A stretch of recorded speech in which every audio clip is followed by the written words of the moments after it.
श्री शिवा नमस्तुभ्यम.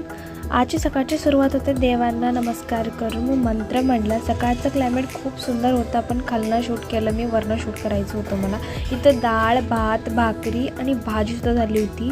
भाजी खूप चमचमीत झाली होती. आणि इथं थांबा, काय झालं की एवढंच आहे. नाही नाश्तासुद्धा तयार झाला होता घरी. नाश्त्यामध्ये काय पोहा झाला आहे. मम्मीनं पोहा खूप भारी करते मम्मी पोहा. लेकिन पोहा खाण्याच्या आधी मला दिसले फ्रीजमध्ये आंबे, त्याला धुवून घेऊन कापून घेतलं. मी एका मिक्सरच्या भांड्यामध्ये कापलेले आंबे दूध साखर घालून वाटून घेतलं ना, मग काय तयार होतं त्याची कल्पना सुद्धा नाही. Mango milkshake. तर इथं खूप मिश्रण जे आहे आंब्याचं ते खूप गाढा झालं होतं.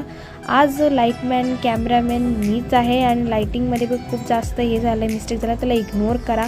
पण आता मँगो मिल्कशेक तयार झालं आहे. हे खूप गोड पण होता. तर तुम्ही पण बनवा आणि एन्जॉय करा. Bye bye.